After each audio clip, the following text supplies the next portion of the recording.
à ce deuxième épisode de OVH Cloud Tech Talks. Et ce soir, on aura un talk par Rémi. Rémi, il est DevOps chez OVH Cloud. À l'origine, il était dans les team metrics où il s'est chargé d'aider à construire et maintenir notre plateforme de metrics. Donc, il passait ses journées à traiter avec des milliards de points de données. Aujourd'hui, il est dans la team network où il construit, entre autres choses, le load balancer basé sur Kubernetes dont on va parler. Et je crois qu'on peut directement démarrer. Rémi, à toi l'honneur. Alors, bonjour à tous, moi c'est Rémi Collignon. Vous me trouverez sur Twitter avec Mython18. Je suis DevOps à OVH depuis presque 4 ans maintenant. J'ai fait un bon moment, une bonne partie de mon temps en fait dans la région ouest de la France, en Bretagne, et puis je suis revenu il n'y a pas longtemps du côté de Lyon. J'ai beaucoup travaillé sur l'observabilité, donc tout ce qui touche aux métriques des applications et de tout ce qui peut aller avec. Et donc plus récemment, je me suis intéressé au load balancing, donc une petite partie du network. On est là aujourd'hui pour parler d'une petite histoire en fait de comment en fait on essaye de construire un load balancer sur une stack un peu particulière à base de Kubernetes. Pour vous raconter un peu cette histoire, on va commencer par définir en fait le plus important, c'est déjà qu'est-ce qu'un load balancer. Concrètement, ça va être un élément que vous allez retrouver dans quasiment toutes les infrastructures. C'est l'élément de base en fait qui vous permet d'avoir quelque chose de hautement disponible et de réparti. C'est une brique que du coup vous allez mettre en amont de votre infra et une fois qu'elle est bien configurée en fait va vous permettre de répartir la charge en fait entre différents serveurs. Ça peut faire beaucoup de choses. La fonctionnalité de base, voilà, c'est avoir un service hautement disponible. Donc si mon serveur 1 tombe, bah du coup mon trafic va partir sur mon serveur 2. Ça permet aussi de scaler, c'est-à-dire que si mon serveur 1 par exemple prend un peu trop de charge, et ben du coup je vais venir lisser un peu sur mon serveur 1 et mon serveur 2 en même temps. Et puis dans les versions les plus évoluées, ça va nous permettre par exemple de porter un certificat SSL et du coup de décharger ça en fait sur le load balancer uniquement et de ne plus le gérer en fait au niveau du serveur. Euh, on essaie de construire un load balancer, il y en a certains qui vont pas comprendre pourquoi, parce qu'en fait OVH a déjà un produit qui fait du load balancing, ça s'appelle IP Load Balancer. Ce produit marche très bien, genre très très bien. Les performances sont incomparables, c'est un load balancer qui est basé sur des machines, sur des serveurs dédiés, sur du bon vieux bare metal. C'est un élément qui est lui aussi hautement disponible, qui est annoncé en BGP. Enfin, vraiment, c'est une brique assez solide qui fonctionne très bien pour la plupart des usages.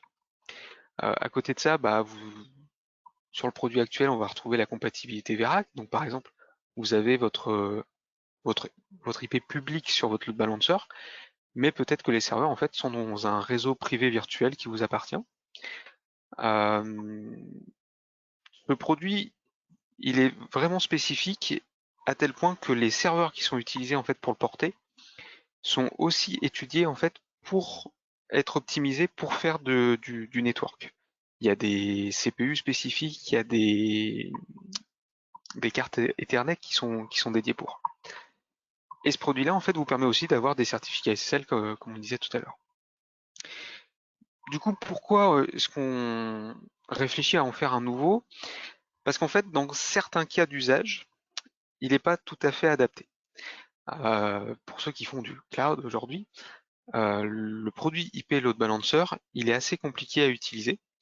Les gens qui font du cloud aujourd'hui, ils ont l'habitude en fait de démarrer des infras, de commander des services, ça peut être des machines virtuelles et ce qui va avec, de les détruire, de les reconstruire rapidement, et en fait, il faut que ça aille vite, et il faut que ça se reconfigure vite.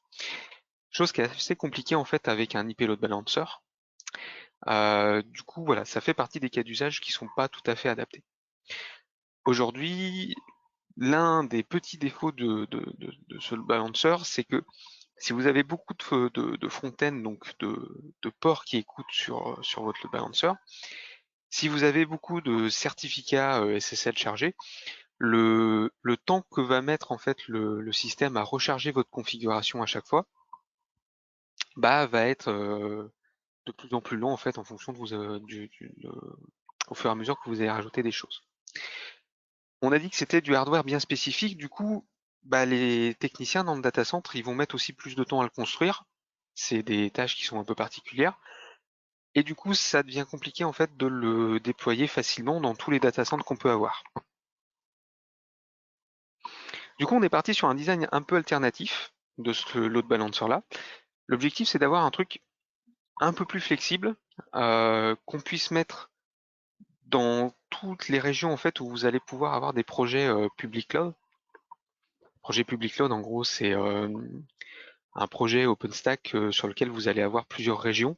Donc vous allez pouvoir démarrer des machines virtuelles à Londres, par exemple, à Gravelines, à Roubaix, qui sont différentes zones d'OVH. Et l'objectif, en fait, c'est que ce nouveau load balancer il soit utilisable par l'écosystème cloud. Ça veut dire concrètement que votre code ou vos outils comme du Terraform ou de l'Ansible vont pouvoir manipuler votre load balancer facilement. Partant de ça, on a établi une liste de prérequis en fait sur ce nouveau load balancer. Il doit nous permettre de faire certaines choses. Les plus simples en fait, c'est des mises à jour.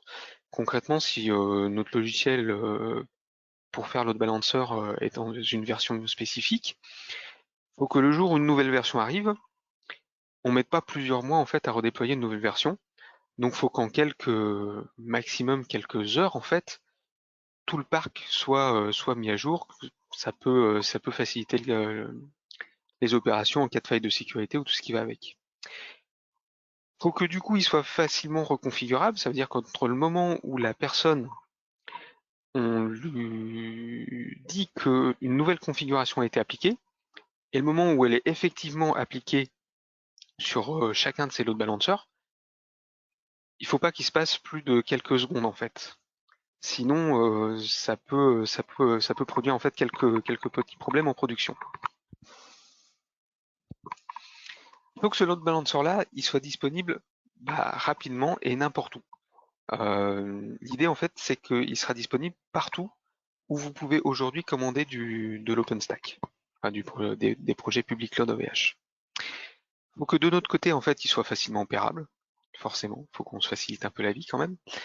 Et il faut qu'il soit intégré à l'univers cloud, donc voilà, c'est-à-dire que de l'Ansible, du Terraform, du Salt, en fait, puisse facilement commander un load balancer, le configurer, le détruire, en redémarrer un autre et tout ce qui s'ensuit. Partant de ces prérequis-là, il y a un outil sur le marché qui aujourd'hui remplit pas mal de ces conditions. Si aujourd'hui on prend un Kubernetes, il y a pas mal de fonctionnalités qui vont avec. Par exemple, le scheduling, c'est-à-dire que je vais lui donner une ressource, c'est la ressource que je veux, et son objectif dans la vie à ce Kubernetes, c'est que ma prod reflète en fait ce que je lui ai demandé. Par exemple, si je lui demande de démarrer un serveur avec tel service dessus, son objectif, c'est que mon service y tourne. Si jamais, je sais pas, mon serveur meurt, son objectif, une de ses actions, ça va être par exemple de redémarrer le service sur une autre machine. Les features sympathiques, par exemple l'autoscaling, c'est-à-dire que un Kubernetes branché à un OpenStack, il sait de lui-même en fait aller commander des nouvelles machines et grandir en fait sa capacité de travail. Bon, à côté de ça, ça fonctionne avec une API REST, donc nous, pour discuter avec Kubernetes, ça va se faire très facilement. Ça va être intégré à OpenStack, donc du coup, on va bénéficier de toute l'abstraction que ça nous donne. Et puis, bien évidemment, aujourd'hui, qui connaît pas Kubernetes, donc c'est le truc à la mode. Apparemment, faut en faire, donc on s'y met aussi. Bon, si je veux démarrer un Kubernetes, concrètement, comment ça se passe? Je vais commander différentes machines. Donc du coup, nous, par exemple, sur l'OpenStack. La première dont je vais avoir besoin, c'est une machine qui va servir plus ou moins base de données avec etcd. Ça va être le cœur de votre Kubernetes. C'est le seul composant que vous ne pouvez pas vous permettre de perdre. C'est-à-dire que tous les autres, la prod peut être un peu bancale pendant un petit moment, mais tant que etcd est là, vous retrouvez un état stable plus tard. À côté de ça, on va avoir les masters qui vont porter tous les rôles en fait de management de kube. On va retrouver le scheduler, l'API serveur et le contrôleur. C'est ce qui va piloter le cube et va décider, va prendre des décisions par rapport aux applications ou aux services que vous allez lui demander de faire tourner. Et à côté de ça, on aura donc les nodes qui vont porter eux la charge utile, c'est-à-dire que c'est eux qui sur lesquels vous allez démarrer les applications ou les services en tant que tels. Sur celui-ci, on va retrouver deux éléments. Le kubelet qui lui va parler au démon Docker et va s'occuper en fait de démarrer et de gérer les conteneurs. Et le kubeproxy en fait qui va vous plus ou moins vous faciliter la vie pour accéder à vos services, donc à vos conteneurs. Du coup, notre nouveau load balancer, si on se met dans une philosophie cube, ça va être assez simple. On va démarrer un nouveau pod.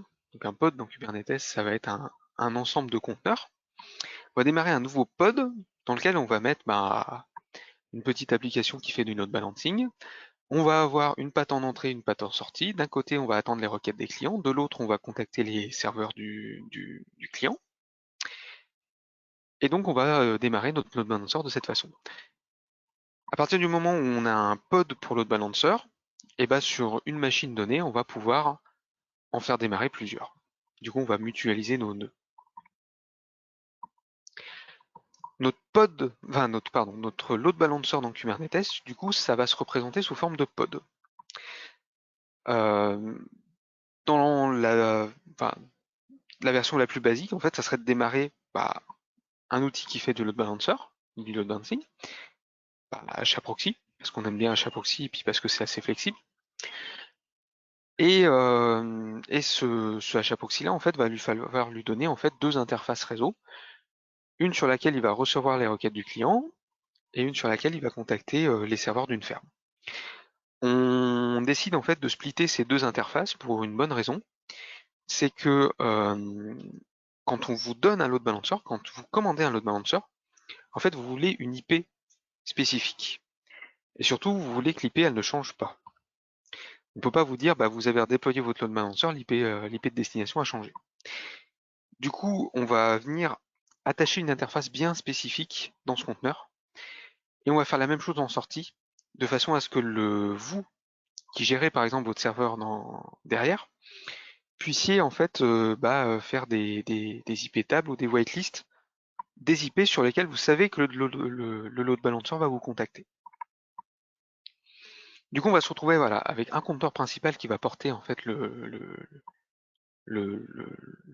job principal, et puis on va venir lui coller par exemple d'autres conteneurs qui vont gérer des métriques, des logs, qui vont venir piloter peut-être le HAProxy, on le verra juste après.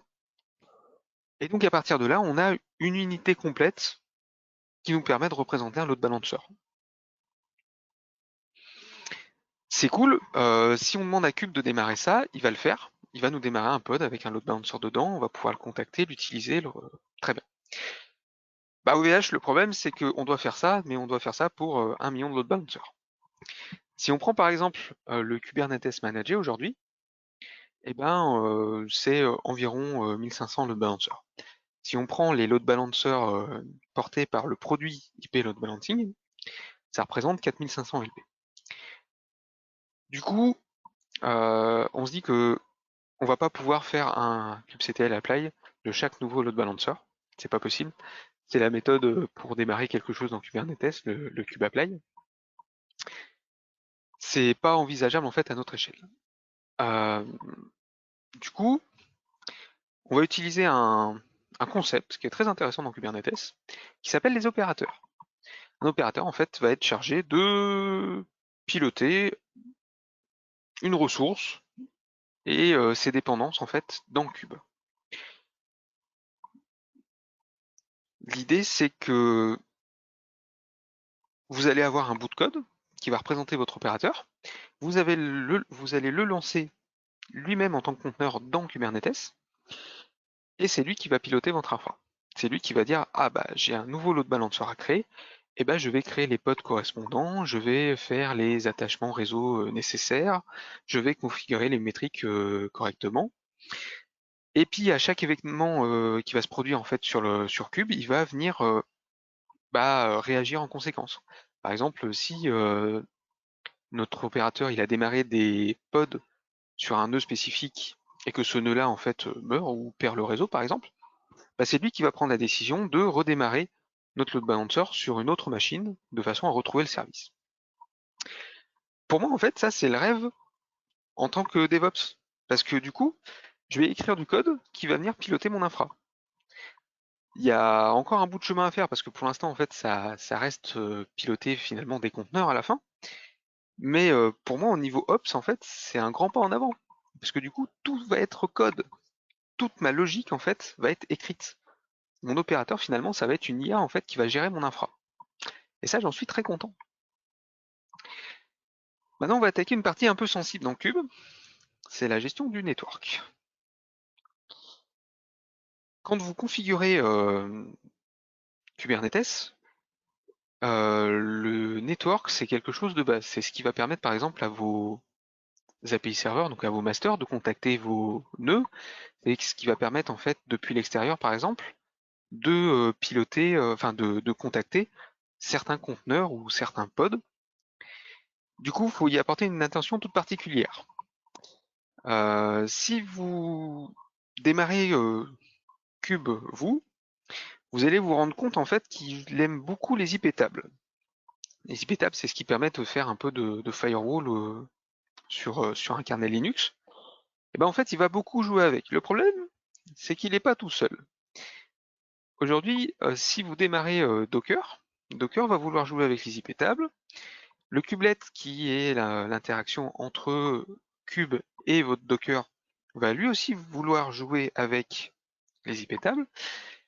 Et du coup, ça peut arriver que si vous rajoutiez vos IP tables par-dessus, il se passe des choses un peu... Voilà, ça se passe pas très bien. On a encore eu un exemple hier sur une infra, où nos IP tables, en fait, venaient faire conflit, en fait, avec les IP tables que Kubernetes pouvait mettre en place. Du coup, la gestion des IP tables, voilà, faut y faire très attention. C'est un sujet très sensible sur Cube. La deuxième étape dans le network, c'est les bridges. Si vous avez démarré Docker chez vous, Docker démarre par défaut un bridge dans le kernel Linux. Et c'est grâce à ça, en fait, que tous vos conteneurs vont être accessibles. Ce bridge, c'est pareil. C'est quelque chose de très sensible parce qu'à partir du moment où vous arrivez sur votre nœud, c'est votre bridge, en fait, qui va faire le routage entre les différents conteneurs et le monde extérieur. C'est pareil, par défaut, en fait, Docker va avoir son bridge, Docker 0, et Kubernetes a aussi besoin d'un bridge. L'idéal, c'est d'arriver à garder le même bridge et de faire cohabiter en fait les deux ensemble. La troisième étape, ça va être de configurer correctement le kube proxy. Le kube proxy, c'est on peut le considérer comme un mini routeur ou un mini load balancer dans Cube. Avec les IP tables et le bridge, en fait, vous allez rendre adressable chacun des pods, donc chacun de vos conteneurs. Ça veut dire que concrètement, quand vous allez être sur votre infra, vous allez pouvoir contacter les services indépendamment que vous avez démarré dans Cube. Le truc, c'est que si jamais votre service a démarré sur un nœud, va choper une IP adressable uniquement dans Cube. Si jamais votre service en fait redémarre sur un autre nœud, son IP va changer. C'est l'attribution des IP qui fait ça dans Cube. Et en fait, il y a une raison derrière, c'est que chaque nœud en fait va porter sa propre range d'IP. Donc chaque fois qu'un nœud va démarrer sur chaque fois qu'un pod va démarrer sur un nœud, il va prendre une IP en fait dans cette range que vous allez lui attribuer. Du coup, si j'ai par exemple un service qui dépend d'un autre service, je ne vais pas pouvoir dans dans mon deuxième service, configurer les IP des pods de mon premier service. C'est quelque chose qui va être changeant. Du coup, on va passer par un service au sens Kubernetes. Ça va être une IP dans une range bien particulière, en dehors de celle des pods, qui va vous permettre en fait de plus ou moins load balancer jusqu'à vos pods. Et ces services en fait vont donner lieu à une manipulation sur le host au choix du kube-proxy du système qui va manipuler. Dans la version la plus simple, le kube-proxy va être, ils appellent ça userland, c'est-à-dire qu'il va créer un proxy applicatif et c'est lui qui va porter en fait le rôle de router votre paquet en fonction du service que vous lui demandez sur le bon pod. Il y a une autre version du kube-proxy qui utilise iptable. Nous, on a souhaité pas l'utiliser pour plusieurs raisons. La première, c'est le scale en fait. Si vous avez beaucoup de pods sur un même nœud, les iptables commencent à être vraiment volumineuses et vous allez perdre un peu en performance. Du coup, on a choisi la troisième solution, c'est IPVS, qui est plus bas niveau en fait que iptable, qui est beaucoup plus basique, mais qui du coup va scaler beaucoup mieux que l'iptable. Donc du coup, voilà, notre kube-proxy va utiliser IPVS et du coup, notre Kubernetes va piloter IPVS sur chacun des nœuds sur lesquels on va démarrer des pods. Et c'est lui qui va s'occuper en fait de mettre à jour, de garder une liste à jour des pods pour un service donné. C'est une partie, c'est la partie, je pense, la plus compliquée, enfin celle qui pour moi a été la plus complexe. Une fois que le network dans Cube est fonctionnel, c'est un grand pas en avant et vous pouvez avancer vers le reste. On va essayer de refocus un peu sur notre load balancer et du coup comment on va l'intégrer dans ce réseau-là. On a fait une première itération d'un load balancer dans lequel on a pris un nœud Kubernetes. On y a branché une interface Ethernet avec l'IP du load balancer. Dans les conteneurs qu'on a démarrés, on leur a passé un petit flag qui s'appelle network égale host. Ça permet en fait de monter un conteneur, mais comme s'il était un simple service en fait sur le nœud. C'est-à-dire qu'il va pas passer par le bridge, il va pas passer par la stack network que Kube ou Docker peuvent lui imposer, mais il va utiliser la stack network qui est présente en fait sur le host. Du coup, il va avoir la possibilité, par exemple, de se binder sur des interfaces qui sont présentes sur le host. C'est à double tranchant en fait, parce que du coup, vous avez la possibilité, vous manipulez vous avez accès au network du host. Du coup, vous pouvez utiliser les interfaces que vous voulez. Du coup, vous pouvez utiliser les interfaces du voisin, ce qui n'est pas forcément une bonne idée. Et du coup, si votre load balancer, vous voulez par exemple qu'il expose des choses un peu spécifiques sur, si je prends l'exemple d'HAProxy par exemple, il y a un outil qui s'appelle Stats qui vous permet de dire à HAProxy expose sur ce front-end là toutes les statistiques d'HAProxy. Vous aurez le nombre de requêtes qui passent par le process, le nombre de front-end, de back-end configurés, c'est quelque chose de très intéressant. Mais du coup, ça, il faut que ça écoute sur un port. Et du coup, avec un net égal host, le port en fait est exposé sur la machine. Même si on décide de le faire écouter en fait sur une interface locale, localhost, du coup en fait ça consomme un port sur le host. Du coup, il faut une logique beaucoup plus poussée pour que chacun des pods que vous allez démarrer en fait puisse prendre un port bien spécifique sur le host. Ça devient assez compliqué. La deuxième itération qu'on a eue, c'est de dire on va garder le concept de network de Kubernetes. Donc chacun des pods va démarrer avec son propre, plus ou moins son propre network.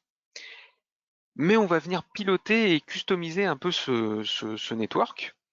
L'interface qu'on a montée en fait sur le host on va venir donner l'ownership à un pod bien spécifique. L'idée, enfin le concept derrière, c'est les namespace network de Linux. En gros, chaque pod va avoir son propre namespace. Et bah tout simplement l'interface du load balancer qui appartenait au namespace du host, on va lui dire tu n'appartiens plus au host, mais tu appartiens au namespace du pod concerné. Du coup, d'un point de vue host, vous voyez l'interface qui disparaît. Et quand vous vous mettez du point de vue du pod, vous avez une nouvelle interface qui est apparue. Ce truc fonctionne. On peut avoir un network controller, on peut le piloter via un opérateur. On peut venir piloter le network sur les hosts. Ça fonctionne, mais c'était un peu complexe. Enfin, c'était un peu overkill, on va dire. Ça nous oblige à avoir du code vraiment maison, vraiment des choses pas standards. Du coup, des choses que Cube en fait ne verrait pas.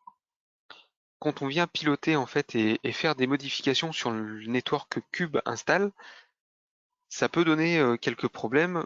Cube ne peut ne pas réussir à remonter ce qu'on a fait ou arriver dans un cas où Cube ne comprend pas tout simplement ce qu'on a fait.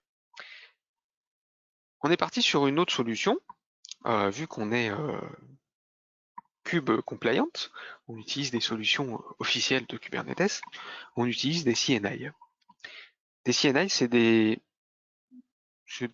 implémentations en fait de logique pour venir contrôler le réseau dans Cube.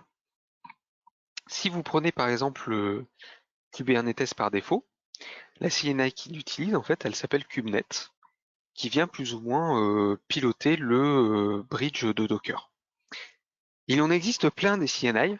Vous avez Flanel, Calico, Cilium, il y en a d'autres, hein, qui ont une logique à eux, en fait, pour venir piloter ce network et attribuer du coup à votre pod certaines IP. Du coup, la CNI dont on rêvait, c'était celle qui prendrait une interface OpenStack et du coup la donnerait à notre pod. Cette CNI-là n'existe pas. Il n'existe rien en fait on va dire en open source, qui vous permette de donner une interface vraiment OpenStack, donc pilotée par Neutron, à un pod. Et le deuxième problème qu'on a eu, c'est que si jamais on venait écrire notre propre CNI pour faire ça, c'est-à-dire que si on avait une logique qui venait piloter d'une part OpenStack et de l'autre les nœuds pour donner notre interface à notre pod, et bien du coup, il faudrait qu'on réimplémente aussi le fonctionnement de base du network dans Cube, où chacun des pods en fait prend une IP qui lui sert en fait de management. Ça, c'est du coup le deuxième problème, c'est que Kubernetes en fait n'autorise qu'une seule CNI à la fois. Bon, la solution qu'on a trouvée, on va dire merci aux gens d'Intel qui ont fait ça. Ça s'appelle Multus. C'est une CNI en tant que telle, ça veut dire que vous allez configurer votre Kubernetes pour utiliser la CNI Multus. Et quand vous allez configurer Multus, vous allez vous rendre compte en fait que c'est un multiplexeur de CNI. Concrètement, je vais donner à mon cube une seule CNI, celle de Multus, et Multus, je vais venir lui dire que j'ai plusieurs CNI en fait. Et je vais venir monter, par exemple, j'aurais pu monter KubeNet, on aurait pu monter une interface Flanel en plus ou Calico. Nous, notre objectif, c'était que Kubernetes récupère son fonctionnement comme il l'avait avec le KubeNet, mais à travers Multus. Du coup, on a configuré Multus, et la première CNI qu'on lui a donnée, c'est celle qui utilise le bridge du coup de Docker. Et du coup, avec ça, on a récupéré exactement le même fonctionnement que si on avait KubeNet de base, une installation fraîche de Cube. Sauf que avec Multus, on va venir pouvoir à la volée en fait configurer des interfaces dans les pods. Vous allez voir ça juste après. Donc on a récupéré avec Multus notre fonctionnement nominal de Cube. Chacun des pods quand il démarre va demander à Multus comment il doit configurer son network. Du coup Multus demande au CNI de type bridge comment il doit configurer le network, et du coup notre pod attrape une IP en fonction du nœud sur lequel il est pour pouvoir être managé correctement. Comment ça se passe du coup avec Multus? On va lui dire sur chacun des pods, à la volée, quand on crée le pod, quelles interfaces il doit configurer et comment. Là, l'exemple que vous avez, c'est que j'ai démarré un pod, je lui ai donné 2 noms d'interfaces. Les interfaces ont été définies à côté, mais concrètement, la première notation que vous voyez, la /networks, c'est les identifiants de 2 interfaces OpenStack indépendantes que je veux que Multus monte dans le pod en plus de l'interface par défaut. C'est la seule annotation que je vais rajouter. Je vais dire monte ces 2 interfaces-là supplémentaires dans le pod. Quand je vais envoyer la définition de ce pod dans Cube, Cube va démarrer le pod, il va venir interroger Multus, Multus va voir ces annotations et va venir en fait altérer du coup les réponses de la CNI pour ajouter et pour configurer ces 2 interfaces supplémentaires. Du coup, Multus, une fois qu'il a réussi à déployer, à faire ce qu'on lui a demandé, il va venir de lui-même poser une nouvelle annotation sur le pod, qui est le network status, où il va expliquer ce qu'il a fait. Et là, par exemple, il va me dire, bah, j'ai monté l'interface par défaut, la 10.1.133, elle porte tel MAC, j'ai ajouté une route par défaut pour sortir par cette interface, et ça va être en fait l'IP de management de Cube.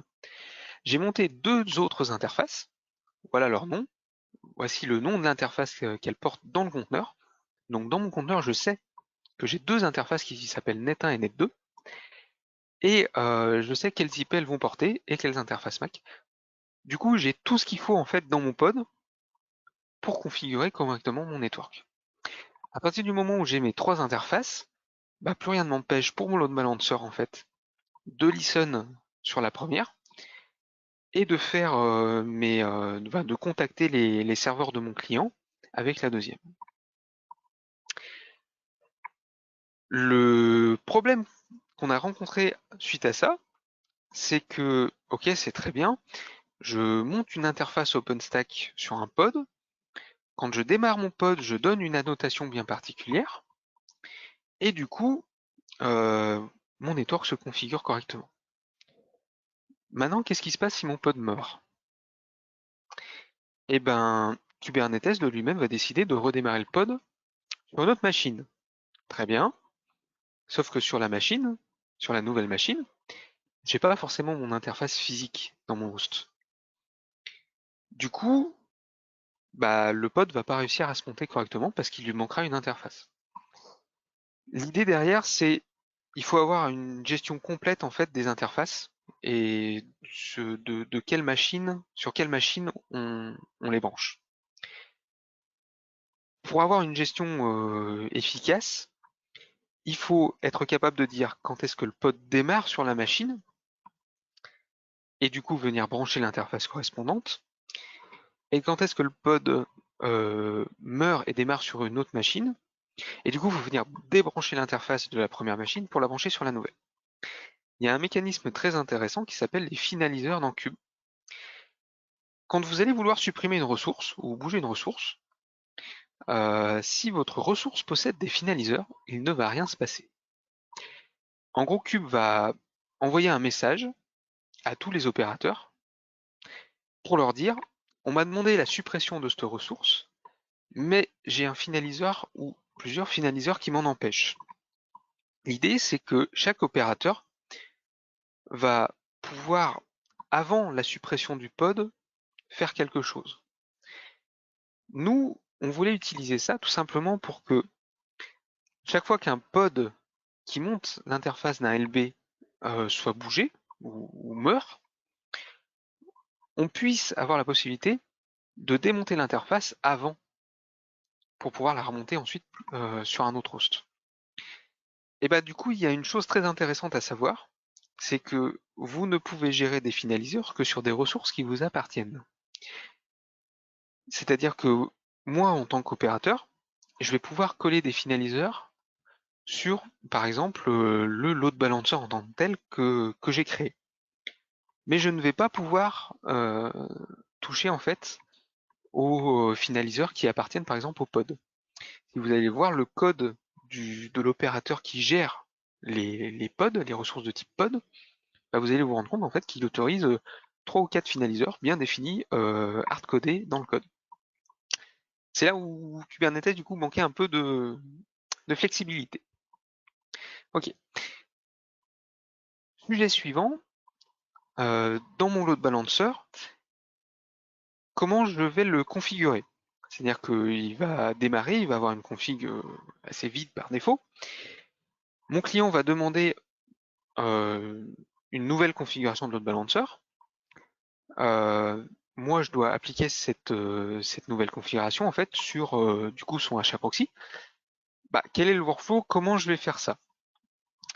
Toujours dans une philosophie très Kubernetes, très carrée. Eh ben, je vais utiliser un truc qui s'appelle les config maps. Config map, c'est une ressource, comme peuvent l'être un pod, comme peuvent l'être un service dans Kubernetes. Et ça va me permettre en fait de gérer tout simplement une conf. Une config map derrière, c'est plus ou moins un clé-valeur. Et, ce qu'il faut savoir en fait, c'est que ces config maps, la première vocation que je leur ai trouvée en fait, et je pense que c'est leur usage principal, c'est d'être monté en tant que fichier dans des pods. Bah, c'est génial, c'est une super solution. Mon client va me donner une configuration, je vais la mettre dans une config map. Vu que la config map est montée sur mes différents pods, bah du coup mon HAProxy par exemple va avoir une nouvelle config. C'est parfait, tout va bien. Bon en fait non, ça se passe pas tout à fait comme ça. Pour ça, on va voir un peu comment marche euh, vraiment une config map. Ça reste un objet en fait qui va être stocké dans la DB de Kube.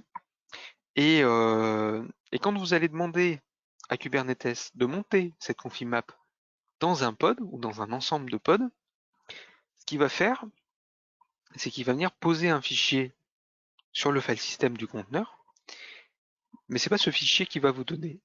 Il va vous donner en fait un lien symbolique vers ce fichier. C'est l'exemple que vous avez du coup sur la slide. En gros, le fichier que je vais utiliser, qui s'appelle config.yaml, qui porte la config de mon load balancer, c'est pas un fichier. C'est un lien symbolique qui part vers une révision bien spécifique de ma config map. Parce qu'en fait, dans un pod, vous allez avoir les n révisions à chaque fois que vous allez mettre à jour votre config map. Ce qui se passe, c'est que quand vous avez une nouvelle version de la config map, Kubernetes va venir poser un nouveau fichier et va venir réécrire son lien symbolique pour pointer vers le nouveau. Bon, le fonctionnement a l'air pas mal, le lien symbolique se fait réécrire, bon, ça a l'air de fonctionner comme ça. Le problème, c'est que vous pouvez prendre la plupart des applications du marché, si elles n'ont pas été faites spécifiquement pour tourner sur Kubernetes, c'est impossible que votre truc fonctionne avec un coup de config map. Tout simplement parce que du coup, il vous faut une logique pour watcher le fichier, watcher votre config map, réagir quand cette config map change, et les premiers problèmes qu'on a rencontrés, c'est que bah on fait un peu de go, on va dire, dans l'équipe. On a fait un file system watcher qui regarde cette config map là, enfin ce fichier là, et quand il voit une modification sur ce fichier, eh ben, il va réagir en tant que tel et venir reconfigurer en fait votre load balancer avec le nouveau contenu de la conf. Ça marche bien, sauf que c'est pas le contenu du fichier qui change, mais c'est bien le lien symbolique. Du coup, si vous démarrez un watcher sur ce fichier-là, Kubernetes, en fait, à un moment, va venir détruire le lien symbolique pour en poser un nouveau. Du coup, votre watcher va fonctionner une fois. qui n'est pas très efficace, disons-le. Du coup, le Watcher est pas si simple que ça, et du coup, même les applications qui vont pouvoir implémenter du hot reload, par exemple, bah ça va pas marcher, parce que le fichier en fait va changer.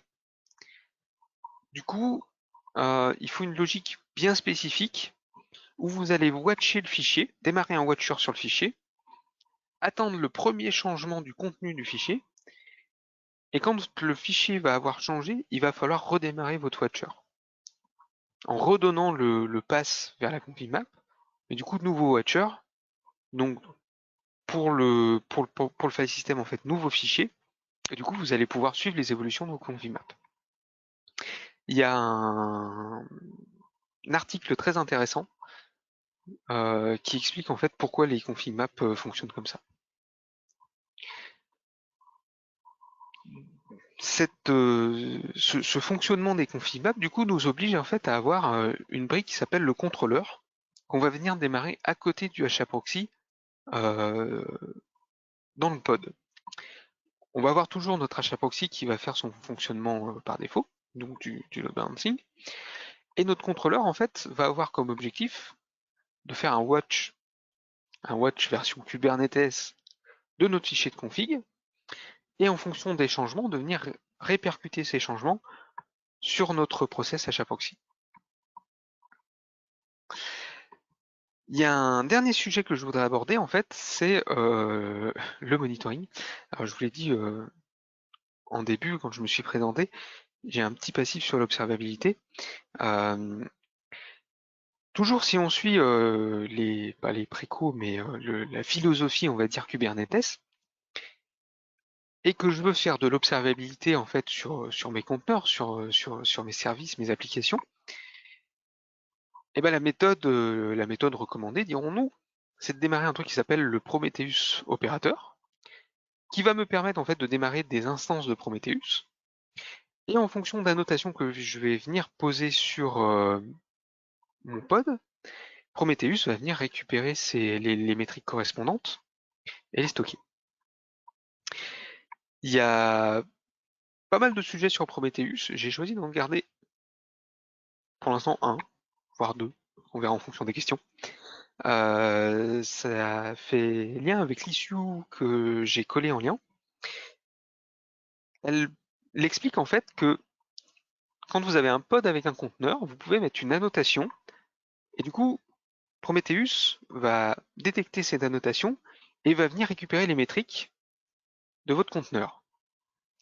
Bah, du coup, si on prend un peu le schéma qu'on avait là, nous, notre pod, on a à minima un conteneur HAProxy, un conteneur contrôleur, plus d'autres parce qu'on a, on a des petites choses à rajouter et à piloter à côté de ça.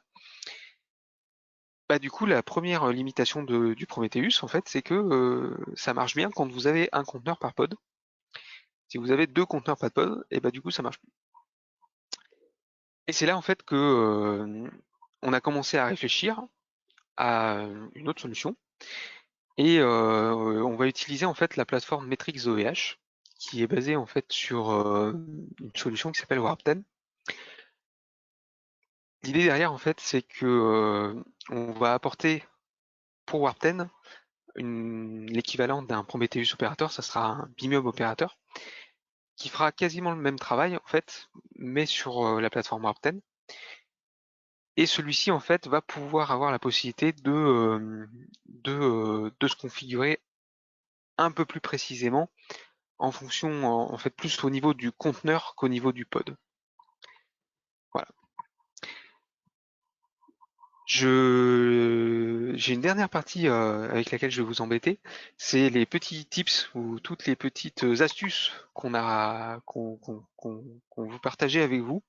C'est toutes les petits problèmes qu'on a rencontrés en fait en démarrant Kubernetes ou en essayant de l'opérer. La première est assez sympathique. Si jamais vous démarrez un nœud, donc un kubelet, sur Kubernetes, en fait, le nœud va venir s'enregistrer en tant que ressource. Du coup, si vous faites un kubectl get node, vous allez voir la totalité des nœuds disponibles pour votre cluster Kubernetes. c'est très sympathique. Il y a une fonctionnalité sympa dans le kubelet, c'est que vous pouvez lui donner des labels. Et du coup, quand le nœud va venir s'enregistrer, vous allez avoir des nœuds avec des labels que vous avez apposés. Nous, l'idée qu'on s'en faisait, c'était de pouvoir dire je vais mettre des nœuds à des endroits bien spécifiques de l'infra d'OVH, venir apposer des labels correspondant à où ils sont situés dans cette infra, et du coup faire de l'anti-affinité sur les pods des load balancers pour dire qu'un load balancer ne peut pas avoir plus de n pods au même endroit. En jouant un peu avec ces labels-là, on s'est rendu compte que la première fois, ça a bien marché. Quand on a démarré le kubelet la première fois, les labels se sont bien appliqués. La deuxième fois, ça n'a pas marché. Et les fois d'après non plus. En fait, l'enregistrement de la ressource ne se fait qu'une seule fois, à la création du nœud, la première fois que vous allez démarrer le kubelet. Mais si vous faites des changements dans le kubelet, dans la config du kubelet, elles seront jamais répercutées. Du coup, si vous voulez faire des modifications sur les labels ou sur des éléments qui touchent en fait à la ressource du nœud dans le cube, il faut bien penser à faire les modifs dans le kubelet, redémarrer le kubelet, venir détruire la ressource en tant que telle dans Kubernetes, et ensuite redémarrer le kubelet de façon à ce qu'il se réenregistre avec ces nouveaux labels. Voilà. C'est un petit bug sur lequel on a passé un peu de temps. Le deuxième aussi est sympathique. Il se trouve qu'on a démarré notre cube et notre API serveur sur des ports, sur certains ports. Et puis au fur et à mesure du temps, on s'est rendu compte que ça serait plus intéressant de l'ouvrir sur d'autres ports. En gros, c'est pas compliqué, hein. On est passé du 8443 au 443. Bon, on pilote nos nœuds cubes avec de l'Ansible. Du coup, on dit à Ansible, on a une variable qui est le numéro du port. On vient mettre à jour cette variable. On redéploie tous nos nœuds avec Ansible. Kubernetes essaye de redémarrer et rien ne se passe. Cube reste cassé. Et en cherchant pourquoi, en fait, on comprend pas parce que toutes les configurations sont bonnes. La modification est passée de partout. Tous les nœuds, tous les listens sont bons. Tout écoute sur le nouveau port. Sauf que quand vous êtes dans un pod, vous pouvez plus contacter l'API serveur. Ce qui se passe, c'est que, un peu comme pour les nodes, Cube, quand vous allez le démarrer, va créer des services. Il va en créer un très important, qui est le service qui va vous permettre de pointer vers les API serveurs. Donc en fait, c'est le service que toute intégration avec Cube va utiliser pour contacter le cube en question. Ces services, ils sont créés une première fois quand vous allez démarrer Cube, et ensuite ils sont plus touchés, un peu comme pour les nodes. Du coup, si vous changez le port partout sur votre infra, vous pouvez le faire de partout sur votre infra. Si vous n'avez pas modifié les ressources, toutes ressources dans Cube, du coup Cube redémarre à jamais. Voilà. Si vous voulez éviter un downtime, c'est sympa, c'est intéressant à savoir. Le dernier élément sur lequel je voulais venir, c'est que du coup, on a eu à construire un opérateur pour piloter en fait nos load balancers. Il y a certaines choses qu'on a appris en fait, je sais pas si c'est des bonnes pratiques quand on fait un opérateur, mais c'est des petites choses en fait, voilà, qu'on pense être une bonne solution maintenant. La première, c'est de passer par des sous-réconcilieurs. Un opérateur, il va avoir en fait dans son code une fonction qui s'appelle de réconciliation. Cette réconciliation, vous allez avoir en entrée l'état souhaité d'une ressource. Vous allez questionner Q pour avoir l'état actuel de cette ressource. Et l'objectif de cette réconciliation, c'est qu'à la fin, les deux matchent. Concrètement, quand vous réconciliez par exemple un déploiement dans Cube, ce qu'on vous demande, c'est qu'il y ait toujours, par exemple, au moins un pod de démarrer pour un service. Si vous questionnez le cube et que vous vous rendez compte que le pod en question est mort, bah vous allez demander à Cube de démarrer un nouveau pod. Une fois que le nouveau pod est démarré, votre réconciliation en fait est un succès puisqu'on vous en a demandé un et vous en avez bien un qui tourne. L'idée du coup c'est de splitter en fait ce fonctionnement-là en plein de petits sous-réconcilieurs qui vont agir en fait séquentiellement. L'idée quand je vais faire un LB, un load balancer, une ressource de type load balancer, bah, je vais avoir la fonction de réconciliation principale qui va réconcilier mon load balancer en tant que tel, et mon premier sous-réconcilieur va par exemple s'occuper de l'IP public de mon load balancer. Il va s'assurer que l'IP soit alloué et créé en fait sur OpenStack. Le sous-réconciliateur suivant, par exemple, va s'occuper de démarrer les pods en tant que tels pour que l'application de load balancing tourne. Et puis mon dernier réconcilieur, sous-réconcilieur, lui va par exemple en fait venir mettre à jour les config maps relatives à la configuration du load balancer. Et du coup, vous allez avoir quelque chose de vachement séquentiel et du coup beaucoup plus facile à débugger derrière. Le deuxième conseil que je peux vous donner, c'est que quand vous allez coder votre opérateur, vous allez faire appel à beaucoup de services. Dans le sens service, j'entends des interconnexions avec d'autres briques ou d'autres stacks.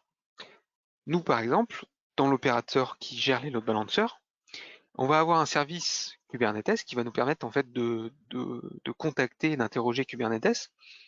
On va avoir un service OpenStack qui va nous permettre de contacter, de discuter avec OpenStack. Et ben l'idée en fait, c'est que ces services-là finalement soient indépendants des réconcilieurs. Sinon, vous arrivez vite à un moment en fait où vous instanciez par exemple le service pour un sous-réconcilieur donné, et du coup, il faut le balader en fait à travers tous vos réconcilieurs ou tous vos sous-réconcilieurs, et du coup, ça devient impossible à gérer. Donc là, l'idée en fait, c'est d'avoir des instances, des singletons de vos services, et que chacun de vos sous-réconcilieurs puisse les appeler de façon indépendante. Voilà. Pour moi, c'est tout. Du coup, je suis ouvert aux questions, bien évidemment. Si vous voulez en discuter, vous avez le site community d'OVH, vous avez le Gitter d'OVH, et si malgré ça vous trouvez pas votre bonheur, bah, il reste sur Twitter, bien évidemment, soit OVH, soit un membre de l'équipe, il n'y a aucun problème là-dessus. Donc, il y Voilà. a quelques questions, Rémi. Et Ouais. il y a une question que je pourrais répondre facilement. Le PowerPoint, à la fin de la présentation, oui, il sera disponible et la vidéo sera mise sur YouTube d'ici début de semaine prochaine. L'autre question, c'est plutôt pour toi. Alors oui, je suis en train d'ouvrir les questions. Si tu veux, je te la lis. Bonjour. Comment on Ouais. déployer le cluster Kubernetes sur OpenStack et comment le cluster Kubernetes fait pour automatiquement demander la création de VM au cloud sous-jacent, création de VM, intégration au cluster Kubernetes existant. En gros, vous avez un truc qui s'appelle le Cloud Controller Manager, il me semble, qui est un composant en fait de Kube et qui va permettre en fait d'avoir plus ou moins l'intégration avec un service cloud. Et du coup, vous allez avoir des Cloud Controller Manager pour piloter par exemple du Azure, du AWS. Vous allez en avoir en fait pour piloter du OpenStack. Donc c'est lui en fait qui va s'occuper de commander les VM par exemple.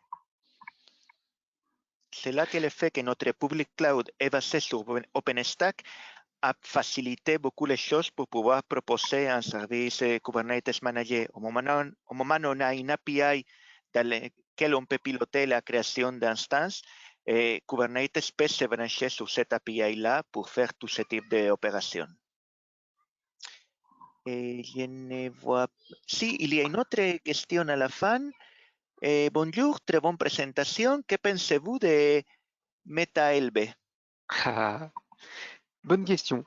Euh, pour l'instant, on a fait le choix de prendre HAProxy comme application pour faire du load balancing. Ça vient du fait qu'on connaisse très bien HAProxy, on sait comment il marche. On a suivi depuis pas mal de temps ces versions. C'est le cœur aujourd'hui de l'IP load balancer actuel. Donc on va dire que voilà, c'était un choix assez facile. C'est un choix qui nous permet en fait de taper et du load balancing au niveau TCP/UDP et au niveau applicatif HTTP, HTTP2 et ce qui va avec. On a quand même pour objectif, plus tard, de décorréler un peu le load balancing d'HAProxy. Et pour des gens qui, par exemple, ne font que du TCP, aller vers des choses beaucoup plus spécifiques, beaucoup plus légères et beaucoup plus performantes. Alors, MetalLB, pourquoi pas? On a aussi une bonne piste avec VPP. À partir du moment où on fait que du TCP ou du DP, par exemple, c'est des choses beaucoup plus performantes et beaucoup plus légères qu'un HAProxy. Donc MetalLB, voilà, pourquoi pas? Pour l'instant, c'est un choix de facilité, on va dire, qui nous permet plus ou moins de prendre les différentes strates de load balancing. Bon, bah, merci à tous. Il n'y a pas d'autres questions. On va arrêter là et on va se donner rendez-vous dans une semaine, jeudi prochain à 17h.